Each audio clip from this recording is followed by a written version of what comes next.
Hey, folks, if you haven't done so already, please click that subscribe button below. That'll help us grow as a show, attract better guests. Together, let's make healthcare better for everyone. Once again, click that subscribe button. We'll see you on the next one.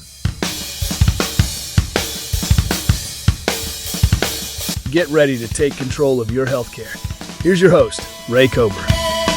And we're live. Ladies and gentlemen, welcome to Broken Healthcare. My name is Ray Kober, and today we're flipping the script on burnout, bureaucracy, and the boxes we put ourselves in professionally and personally. I'm joined by Keri Ohlrich, PhD, and Kelly Guenther, powerhouse co-authors of the bold and insightful book, Whatever the Hell You Want.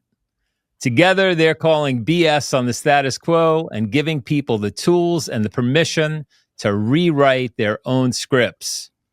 Whether you're a leader stuck in the grind, an HR professional craving purpose, or just someone quietly wondering, is this it? You're going to want to lean in. Welcome to the big show, ladies. Thank you. We're excited to be at the big show. Yeah, for sure. So let's dive right in. Whatever the hell you want. I love the title. There's got to be a story there. Where did that name come from? Well, it's interesting because I really struggled with the title because I thought it sounded a little bit like dismissive, like, well, whatever the hell you want. Like, sometimes you say something to someone like, whatever you want, I don't care. And it's almost like a passive aggressive way. And our editor, our publisher was so in love with it. She's like, you don't understand. It is exactly what you're saying. Like, get over it, Keri. I'm going to fight you on this one. And I had to sit with it and say, no, I get it now. I get it. I just had a more passive aggressive in my head, but then I got it. Yep. I'm like, no, it really is go do whatever the hell you want. It's fine. It's as long as you're not hurting people, that's different. Right. But if you want to not get married, fine. If you don't want to have kids, fine. So forget all these expectations that everyone puts on you. So yeah, but I even had an expectation with the title and I had to let that go. I love it. Right. So yeah. when I looked at the title, I was like, wow, this is pretty cool. But so I was trying to wrap my head around it. I was like, so do they really mean whatever the hell you want? Or is it passive aggressive? Are they just saying whatever you want to do? Because I would imagine, long histories in HR, it is a thankless job for the most part.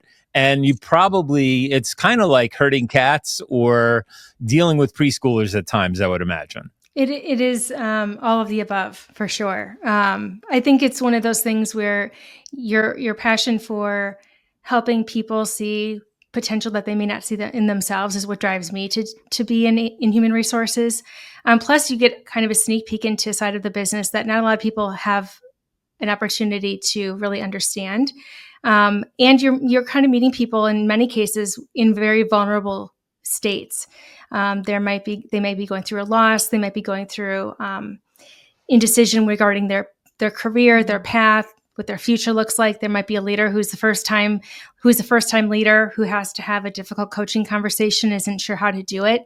So to be someone who can be a support system, an advocate for both managers and employees, as well as the company as a whole, it means a lot to me. So I do get a lot of the gratification from within, because you're right, you're not always going to get a lot of thank yous, because HR, unfortunately, is not always portrayed in the media as being a really great ally. There's plenty of stories of bad experiences with HR that people have committed to memory. And there are TV shows that don't necessarily paint us in the greatest light either.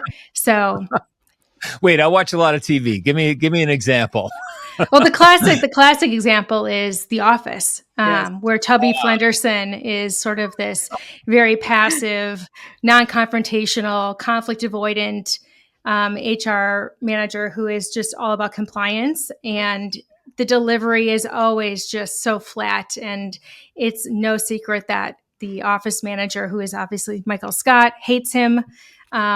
So yeah, he has a great celebration when Toby leaves. So it's one of the more classic examples that we've seen.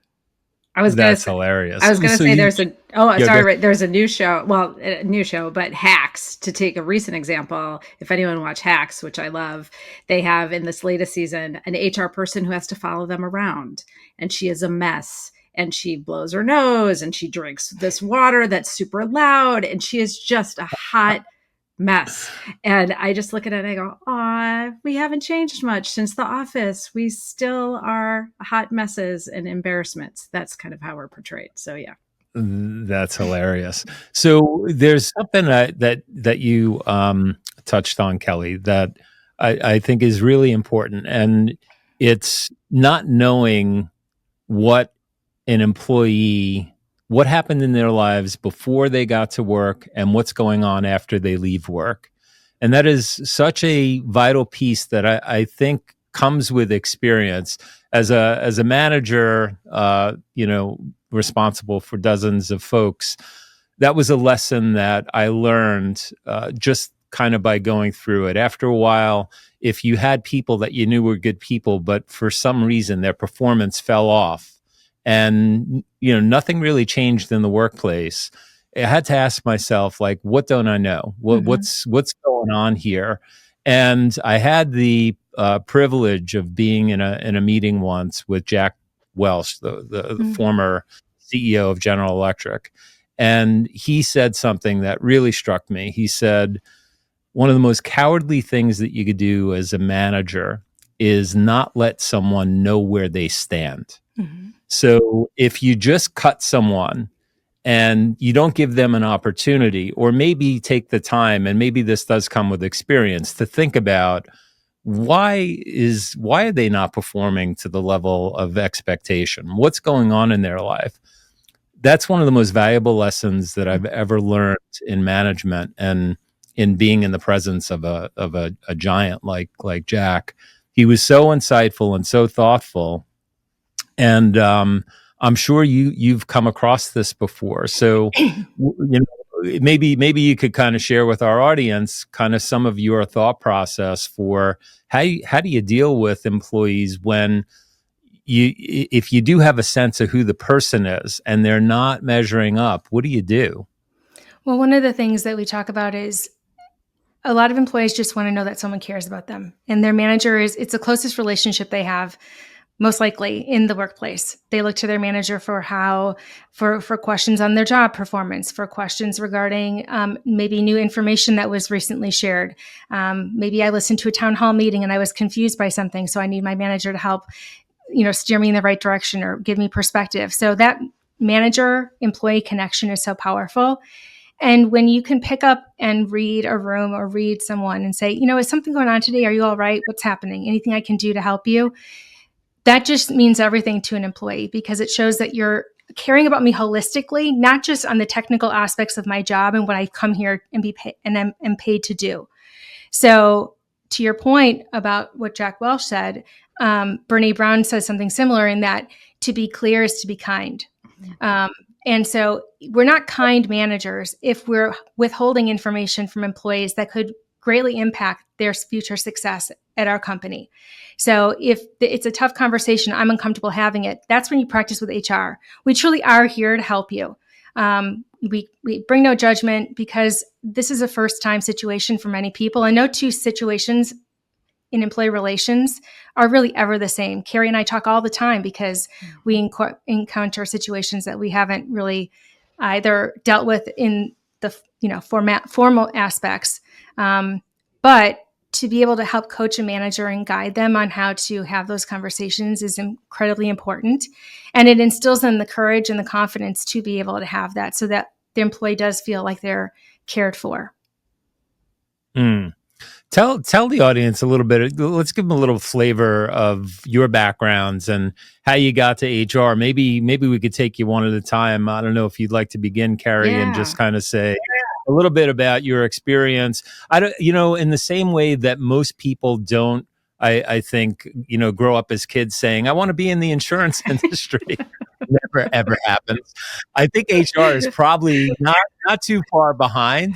Or were you that kid that said, "Oh, I like people. I want to be in HR"? I never said I like people. So that's kind of a misnomer. And frankly, if when I interview people to be on my team or to be in HR, if the first thing they say is, I like people, I'm like, oh, this might not be the job for you. But no, I love the study of people. So I find people to be so complex. And like you were saying, that you could have a great relationship with your employee on Friday afternoon and they want to stay and something happens, and we just had a 3-day weekend. So something could have happened in healthcare, someone got sick, anything. And all of a sudden on Monday or Tuesday, they come to you and say, I quit. You're like, wait a second, Friday afternoon, you were just fine. What happened over the weekend? And so for me, humans are always so fascinating. So I always love psychology, and I always wanted to be in that world. And I knew this when I was in the 4th grade. I'm like, I'll get a PhD. It'll be in psychology. This is what I'm going to do. So I was very focused from that. What I didn't realize is there was a career in HR, that you could kind of put all this together, how organizations work. And then also, like Kelly said earlier, you can really impact someone on a very profound level, because the job is usually one of the most important things you have in your world besides your relationships. And so how can you help people with that? So I think I was drawn to the psychology of it. What I didn't realize is there was a role. And so I went to school, I studied psychology and business. I looked at global HR, and then I got into a very large company that had, ready for this, Ray, 300 HR people when I started. And I thought that was normal, of having like all this support, that people liked us, that we were treated with respect. And so I started with like, this is amazing. And then all of a sudden kind of realized, oh no, not everyone thinks that. So I've been. Hold on. 300 HR Yeah. people? Yeah. So just to give you some context, folks, like I'm gonna go way back to when I first started my insurance career. I was with Aflac. I walked into an organization that had 2,000 employees. They had 2,000 employees, and they had one HR person. Oh. And that was my first aha moment, where I was like, I think they're understaffed in HR. Yes.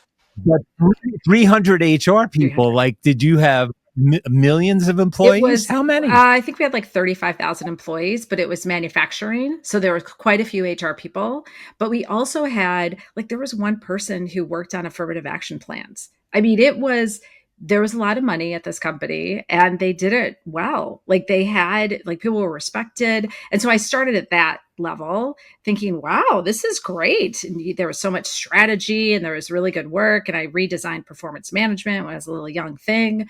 And so just kind of stayed in it, and met Kelly at when we were in Milwaukee together, and then just were like ride or die. And so we came out to California on separate jobs, and decided this would be amazing to start our own company and be able to impact more than just the one company we work for, but different clients. So it's been amazing, because you get to do organizational change and work with individuals. It's amazing. And so, Kelly, like Keri, did you know in the 4th grade, you're 12 years old, like you were going to be in HR? What's up? No, I was, I wanted to, my dream job was to become an English professor, but I knew that probably was not going to be a very realistic outcome. So, but I did get a degree in English. And so when I was like 16, I had a math teacher. I struggled with math my whole life. In fact, if you showed me like an algebra equation, I would probably start crying immediately. It's such a trigger for me because I'm just not a fan. So despite tutoring countless hours with my cousins at the kitchen table at night, bawling my eyes out, I wasn't sure at 16 what I wanted to do. And I had a math teacher who unfortunately gave me kind of the pep talk I needed. She told my parents, some kids aren't meant to go to college. And so that was the fuel within me that, like, really, F you, because I'm going to show you and everyone else that I can do this. So that's where my passion for learning and development came into play. So it seemed like every job I had once I graduated college, I was always training people. Sit with Kelly, she'll show you how to do things. I'm like, well, maybe there's a career in this. And so I did research, and I went and got my master's degree in education. And then after having worked in several companies where the learning and development function wasn't within HR the way it ought to be, I realized and met Keri, and that's when my career really took off, because I was able to engage in so much more than just learning and development, to where I learned the generalist world, where a lot of people classically think that HR lives a lot of the time, hiring, terminations, performance management, that kind of thing. So it definitely was a calling for me to be in a learning type capacity, and HR was a natural conduit for that. Very cool. Yeah. Most people, I think I fall in the category that most people do, in that I didn't know what the hell I wanted to do when I grew up. Right. So when I went into college, I declared a business major. I was disenchanted with my professors. I was like, this is boring as tears. Then I declared an English major. Why, I don't know. I still don't know where to put a comma, or my spelling could use a break. Although some of the wealthiest people I know can't spell worth a shit. Some of the most successful people I know, spelling is not the thing. And then I ultimately settled on communication arts and television production and film. Now here I am with a podcast, but that's after spending 20 odd years in the insurance industry. And so it's funny how our paths kind of wind. And I don't think either of you started out with dreams of HR, but through learning and through what you gravitated towards naturally, it was the result. And combined, you've worked for some major organizations, presiding over tens of thousands of employees. That's no small task. And I want to kind of level set, because if you think about an organization and the evolution of a business, I feel, and you may think differently, but I feel like HR is almost one of the last hires of the management team, right? You start with a founder, and then you want a numbers person like a CFO, and there might be some other positions filled before then, and then you have a bunch of people. And now the organization is kind of, it's almost like, Houston, we have a problem. Exactly. We need to hire a person. Is that what you see? And knowing what you know, is that the way it should be? Oh, I feel like you've listened into so many conversations that Kelly and I have had with just ourselves and with clients as well, because you're so right. They're like, we got to get the CFO first. I mean, the numbers are the most important, and then the supply chain, and then operations. And they're like, oh, especially we're in California, right? So they'll go, oh, shoot, man, California is tough to do business in. Let's get like a payroll person who might say hi to people. So I'm sure it's usually a she will love HR. And so then they have like a super junior person in, and they have like, they're just like, put up Fed posters and do payroll, and that's it. And I keep hoping it gets better, but we've been in this for over 20 years, and they're still kind of thinking like that. And I think there's a general societal thing too, right? We might say that people are important, but what's really important is money. And, so then we're like, well, I don't know if HR is that well. And often, Ray, they hire a lower level too. So everyone will be a C-suite to start. I'm the CFO, I'm the COO, I'm a CEO, and then the director of HR. Like, they'll downgrade that position, and they'll get someone, they're like, I guess you're okay, and not very strategic. So it's like they almost have a self-fulfilling prophecy. They're like, well, HR is not that important. Let's not hire like the top HR person, like a really good HR person.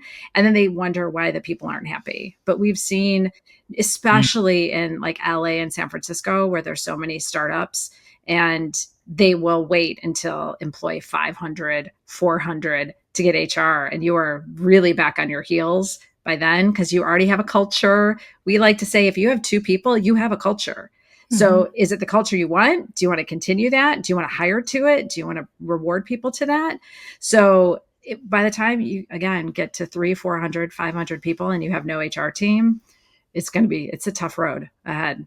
It's got to be a really tough road, because I would think they're really intertwined, right? If you don't have someone driving culture, so I laugh, right? There's the famous Drucker quote, culture eats strategy for breakfast, right? We've all heard that ad nauseum.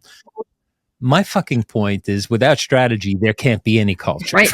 So strategy is super important. Without strategy, you don't have a business, but culture, if culture is not following closely behind, you have a major issue. Or maybe you don't have like immediate issues, right? But you're not setting yourself up to win, Exactly. because without a solid culture, you're probably not optimizing efficiency or Right. scale. And I think you're so right, because it's a little chicken the egg, right? You have to have people, but you have to have a strategy. And we always want them to have a strategy really kind of first, because then if you know that, what are we doing? What do we want to be? Then you actually hire the right people, you reward the right people. If I don't know what that is, if I don't know the strategy and I don't know what culture supports that strategy, I could hire really great people for a certain company, but not for my company. If my company is like really fast paced and it changes all the time, I need to find people who are good with that. If I have a company that is more of a think tank and I need you to be really thorough and do some really deep research, but you hire someone who hates all the details and just wants to do different things every day, not a good fit. So you really have to think through it. But I agree with you, Ray. I think you do need to have a strategy. You do need to know where you're going. Then you can hire the folks. But if you have a beautiful strategy, you've mishired everyone, and you have a really crappy culture, it's not going to go well. And we can feel it when we walk into stores, when you deal with people. Like, right away when you have a bad customer service, they're thinking, at least I do all the time, like, oh, they probably don't really like their job. I wonder what the culture's like. I wonder what and then when they're like happy, you're like, I wonder, they must like their job. They must have a pretty good manager. That's how I think all the time, probably to the annoyance of most of the people around me, because I'll talk about it. But yeah. So if you come into an organization as a consultant, and let's not go to 35,000 employees, but let's say it's a large organization. Let's say 1,000 employees, and they have let's say 3 people on the HR team.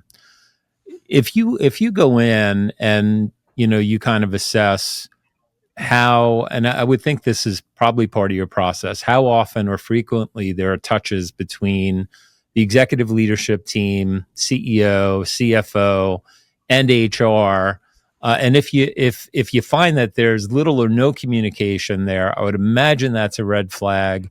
We also obviously don't want to be in meetings ad nauseum, right? Sometimes I'm sure you've been there. You feel like you're having a meeting for the sake of having a meeting. Are those indicators to you, though? Like, what is appropriate for? Because in my view, at least, there's got to be connective tissue between HR and leadership. There's got to be a dialogue there. They got to be talking about, organizational objectives and da da da da da da da. What are some of the telltale signs that you kind of look for when you assess, how HR is operating within an organization? Well, we like to even look at the org chart for a starter. We always like to see that HR leader reports directly into the CEO, because they are just as important as every other C-suite or SVP leader that is in the organization, and should have a direct line of communication to the CEO. Certainly one that has a seat at the table and whose opinion is valued, and who's also willing to have tough conversations with leadership. Now, sometimes, those types of leaders in HR are only just joining an organization, so it takes some time for them to actually get some runway with those leaders if they haven't already experienced it. But we have what's called an HR diagnostic when we work with teams, that we actually look at every single layer of the organization and the function within HR. How does the company utilize HR today? What's the experience, not only that the C-suite members have, but also the newest hire? How was orientation and onboarding? How did that go? With managers, select employees that we can interview and get a deeper diagnostic look at what is the health and vitality of the HR function. There might be some areas where they're killing it. They're actually absolutely crushing it. Their recruiting could be fantastic, but maybe once they're onboarded, everything else just kind of falls to the wayside. There isn't a learning and development opportunity. So people feel like their careers are stalled or plateaued. So we look at it holistically to determine sort of the health and vitality. And I think too, Kelly, I would just say, you said it right away, where does the CHRO report to? Because that does tell you something right there. If they're reporting to finance, it's a layer down from the CEO, it means probably not as important. But asking those questions and figuring it out. And there could be reasons, Ray, why some CEOs aren't talking to their CHRO. Could be they don't have the time and they haven't made the time. Could be that they don't respect that leader. And we've seen quite a bit of that where they're like, well, I don't really get what they do, so I'll just kind of ignore it. There are some leaders who really just don't care about it. They don't want to hear about it. And some just don't know what good looks like. So they don't know how to interact. So we try to diagnose like, where is the communication breakdown? Why? Because you're so right. They need that connective tissue. And so we try to figure out why it's not happening. So the Broken Healthcare Podcast is brought to you by Benefixa Healthcare Consultants. Visit benefixa.com to learn what's possible. Reduce the cost of healthcare for your organization, deliver better outcomes for your people, and yes, design health plans that give your people a path to $0 out-of-pocket costs for healthcare. Visit benefixa.com today. Yeah, and I do believe it's a balance, right? So there's got to be clear, consistent communication for sure, and I think anything less than that, and you're not optimizing again efficiencies, economies of scale, and that sort of thing. So the name of the podcast is Broken Healthcare. So I'm really curious to get your take on where the U.S. healthcare system is, where you think it's going, and where your colleagues, can focus their attention and time for the better of their organization. First of all, I love that you have this podcast because it is broken. Yes, thank you. And I was thinking about it this morning, and I'm like, okay, what do you want to say besides like 15 swear words first? On the healthcare system. That's what I would say first. I'm like, okay, settle down, Keri. Not positive, but what can we do? And I think it is totally broken. It is and I think we get to see a little bit more of why it's so broken in HR because we see the rate increases. We see kind of behind the scenes of who they deny.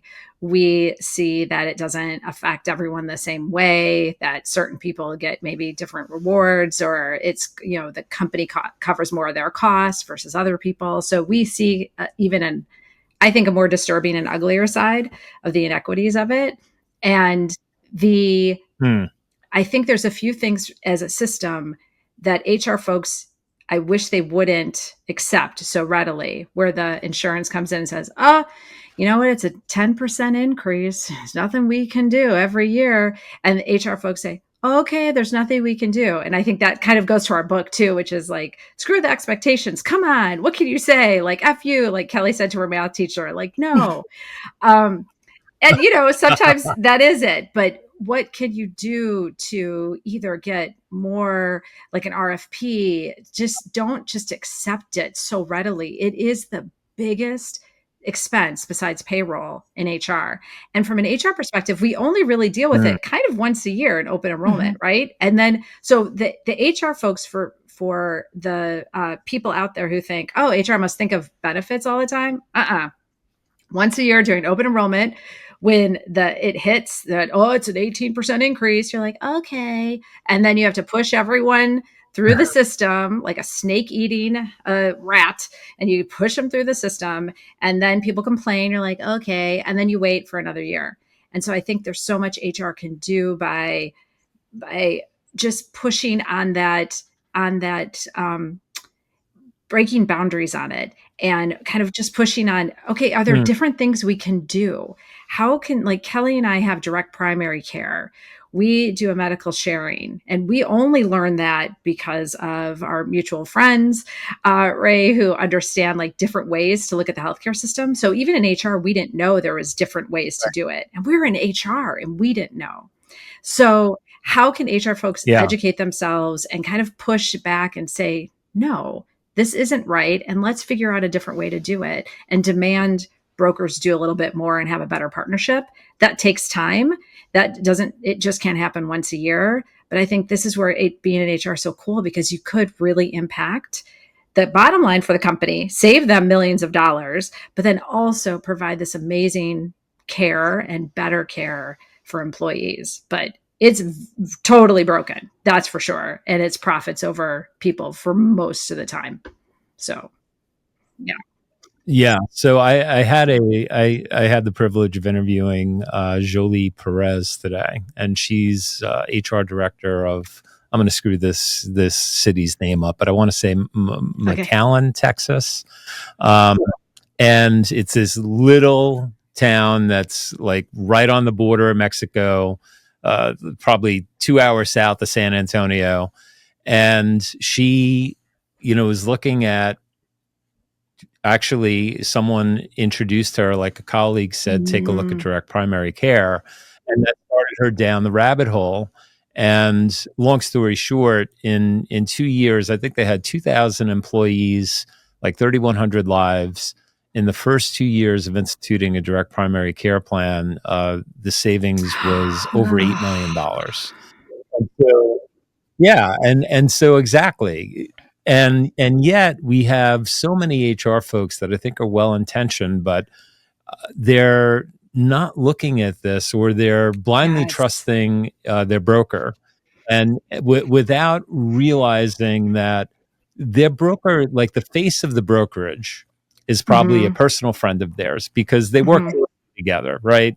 They may go out to lunch, dinner, the game, whatever. A friendly, amicable relationship. And brokers are really great people creatures. They know how to schmooze and all of that stuff. But at the end of the day, that representative is not likely calling the shots on what are the options that we're going to present to our clients. Typically, and you correct me if I'm wrong, but a status quo broker is going to come in and they're going to spreadsheet various carriers, and they're going to show you what the percentage increase proposed by the incumbent carrier is versus the others, and the whole decision process is it going to be more noise to go to Blue Cross from United? Blue Cross is 2% lower, but do we want to disturb or upset the apple cart? And they don't realize that in the background, the broker is really in cahoots with the carrier, because they're lavish with these persistency bonuses. And so it's in their best interest to have the client stick with United. And I'm just using United as an example, not to pick on them. It could be the other way around as well. But there are all these misaligned incentives that are at play behind the scenes, behind the curtain, that no one is talking about. And if you're an HR professional, you're not thinking about this stuff, right? You're focused on a million other things. And here walks the broker, walks the broker with your renewal, and they're giving you these options, and you think that's right. All there is. I don't see anything else on the spreadsheet, right? But to your point, direct primary care, I believe, is a game changer in this market. I think it's a huge opportunity for employers to really take control of their healthcare back, because what we have now is a system that's compartmentalized. And on the healthcare side of the business, forgetting about the cost of insurance, when you have an employee or a member enter that system, it's like they're in the system now. And so now they're going to be navigated and directed according to what's best for the healthcare system that they started out in. That might not necessarily be in their best interest, right? In terms of the quality of care that they're getting, or the cost of the care that they're getting. And that's just, I could go on for days about this, but so what can your colleagues do and help the brokers that might be tuning in? And I think primarily our audience is made up of independent brokers that don't have ties to the big houses, the multi-billion-dollar, businesses and skyscrapers in Manhattan. How could they do a better job of engaging HR? Because that's another challenge. If I'm a broker and I believe I have something better and I want the attention of HR, it's so hard, because from the HR perspective, it's like you're swatting mosquitoes. It's like they're everywhere. Like you can't, it's like, oh, I gotta deal with another jerk that's going to tell me why his little ass company is going to be better than Marsh. Go away. So I threw a lot at you there, and I don't know who wants to take it, but I'd love to hear your thoughts. I mean, I think one thing is in HR to always be educated, to know what your options are. And again, Keri had attended a conference and met a mutual friend of ours who, really kind of exposed what healthcare looks like beyond the traditional, which is, I think, a problem because everyone knows insurance to be the traditional Blue Cross, healthcare, Aetna, Cigna. You have to be in network or out of network. The DPC model flips all of that. You have one person. Like, I've never been healthier in my entire life working with the DPC, direct primary care. I can text her when I have an issue. I could be 3,000 miles away from home, not even close to her office. And she'll say, I'll send you a prescription. She'll call me quick and there's no nurse involved at all. It's me and her. And I've never been also so educated about my healthcare by going with the medical cost sharing and the DPC model, because I'm taking more control in my hands of how I'm actually engaging with healthcare. So it's much easier, it's much simpler. And as a human resources professional, it is overwhelming, especially if you're an office of one. You have no one to talk to, you have no one to lean on, you have no one to say, hey, Keri, what do you think about this? Or I'm really confused about that. And if benefits is that one thing that you do one time a year and you're like, let's just get through it already. There is a beauty in being able to just, rinse and repeat and take the increase and be done with it. Obviously, HR doesn't make the call on that. The business does. But what you can do is be open-minded and explore your options and demand that your broker do better. There are so many brokers who get lazy. They just ride on the heels of, they're great with me. I can keep giving them the same thing and not have to do much to earn their business or earn their trust, or even diversify the plans that are offered. So as a broker, being able to push yourself to constantly show something new and different, and how not only you could save money, but here is the dearth of options that will be available that your employees have not seen. Also, I would say, help with the change management aspect of it. It can be very overwhelming as an HR professional to have to figure out, well, how am I going to communicate this gigantic change that freaks me out? I'm going to think everyone's going to be pissed off at me because what if their broker is in a network or whatever? And so if the broker, our favorite brokers are the ones who take on the lion's share of the work. They coordinate the meetings. They come up with the education materials. They're having the webinar conversations. They're fielding all the questions from employees because they are trained and they know the language of insurance, whereas HR professionals, they don't, and for good reason. So unless you're a large organization where you have maybe the 300-person team and someone really dedicated to benefits who gets it and loves it and eats it up all day long, most employers are not like that. It's helpful as a true, insurance broker to really help them help themselves. And so taking as much off the plate and helping them educate their employees is really important. Yeah, because I think I was going to say, Kelly, I think too, this is such a hard thing because you have the systemic level of just healthcare in general that everyone's like, well, that's our model. Okay. Like, you already have a resignation that most are like, what can we do? I can go bankrupt from it. So you have to fight that. So that's already difficult. You got to fight the systemic environment. And then from an HR perspective, if I'm a broker and I'm gregarious and I'm out there and I like to push maybe boundaries and I'm a good salesperson, HR is not like that at all. HR is more rule following. They like traditions. They're not overly flexible. And they'll tend to skew more on, oh, well, that upset the people, right? Just like I joked earlier that I don't want to hear I like people, but so many HR people learn it because they like people. So if you're going to say, 4% of our folks will have a new doctor, they're going to be upset. It's not worth it. And so you have these very very different personalities, a broker and an HR person. And then the HR person doesn't educate themselves as much. And it seems like it's a lot of work. Like Kelly was saying, it seems like a lot of work to change. So I won't do it.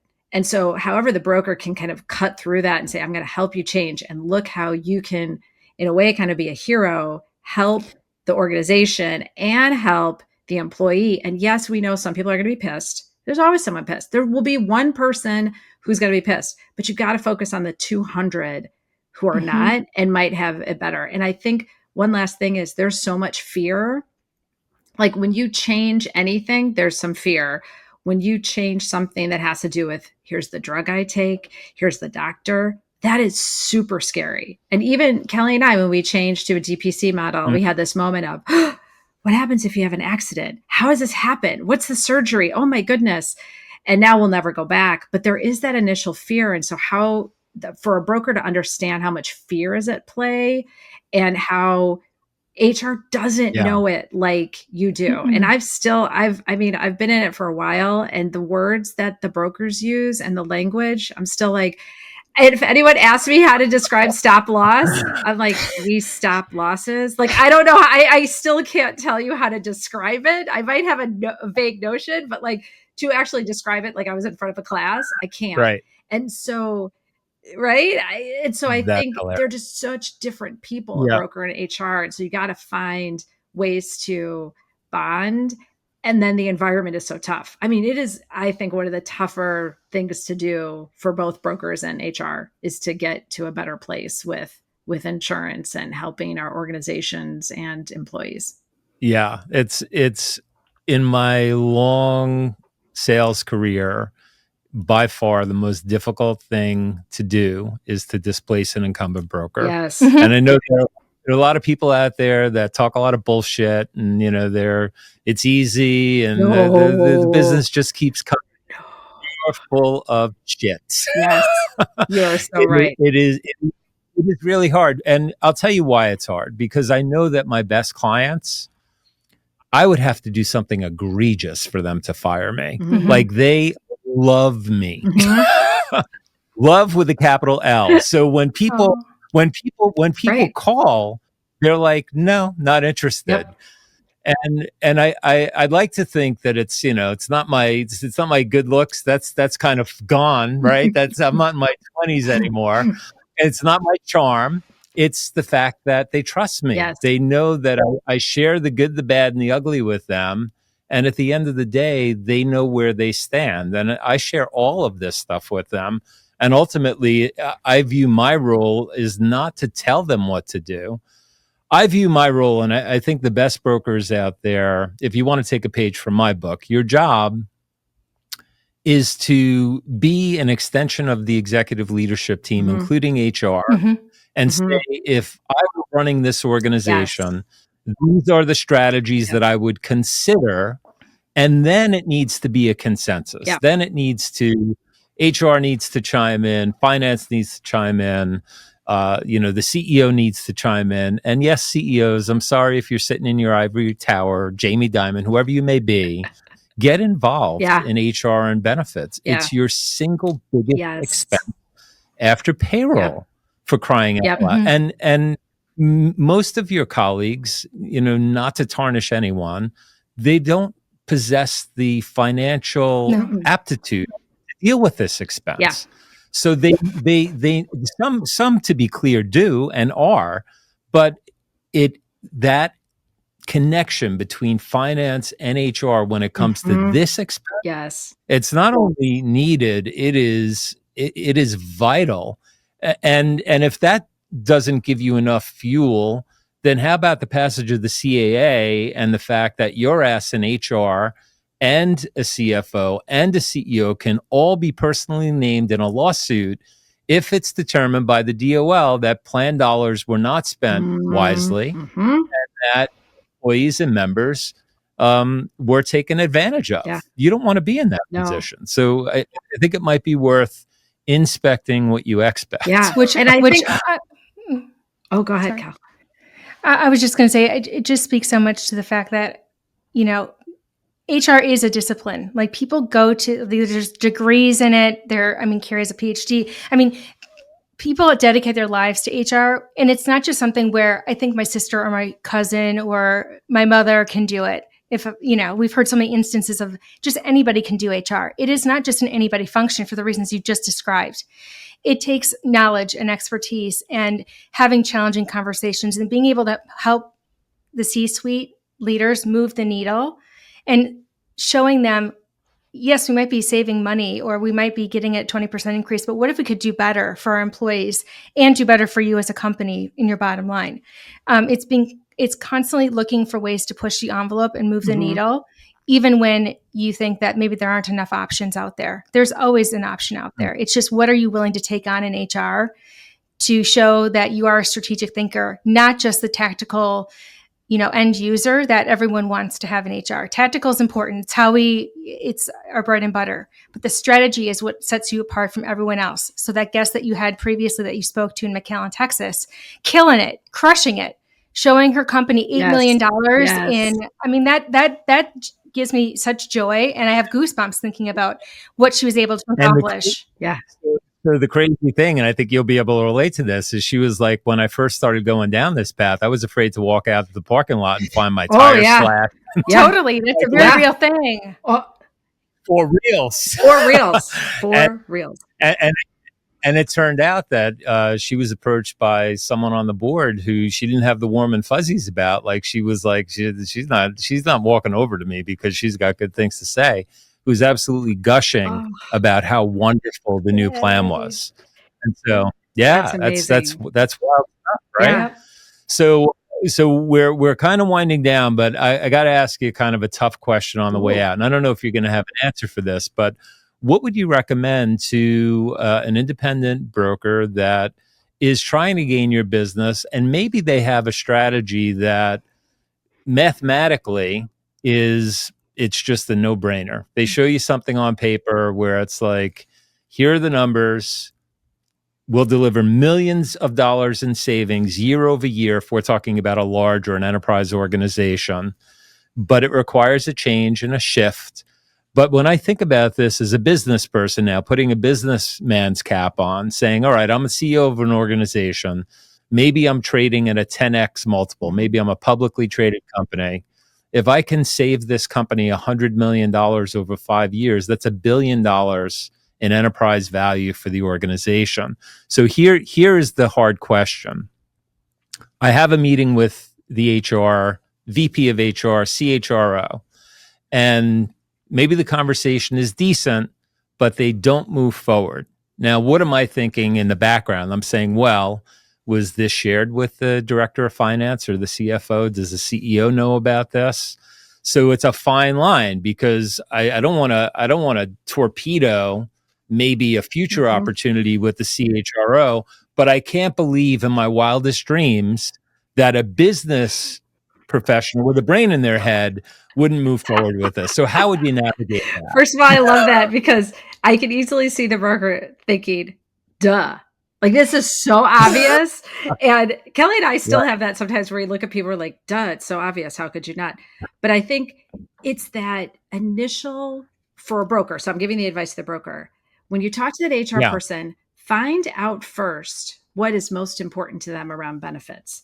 If you find that out, then you can tailor the message, because it might not be for them saving a ton of money. It might not, because what they might think of is, oh, but you don't understand. Our C-suite has this very expensive plan and there's no way they're going to go off it. Right. And so, I have so much empathy. I can't have one person change their doctor. And so that way you could show them 99% match of all the doctors if we move this plan.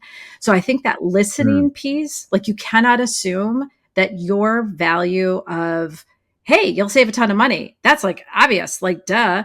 It might not be their duh. So you got to find out what makes them tick, and then you can tailor that strategy. So for me, I might say like, sweet, let's try it, right? Because I'm more of a risk taker, and I get that. But someone else, and Kelly and I have run into that, where we're thinking, duh, and they're like, well, but, we like this broker that we've had, or, we're really busy right now and I'm down one HR person, so I can't do this. They might not tell you that. They'll tell someone after, but find out, like, do you have enough, like, hours to do this in? And if you don't, I don't know, maybe find a temporary to help them. Do you know what I mean? Like, find out what the real pain is, and then you can do it. But to assume that the numbers work and you're like, of course, it's so simple. And you don't know. I mean, there could be an executive who's leaving that they can't bring it up right now. Do you know what I mean? There's so much. And so those listening skills and and understanding what makes that HR person tick will help your broker for sure. Is it ever a good idea to jump ranks and you don't succeed with HR and you're like, screw this is a great idea. Someone in leadership needs to know about it. I'm going over their head. You can do it.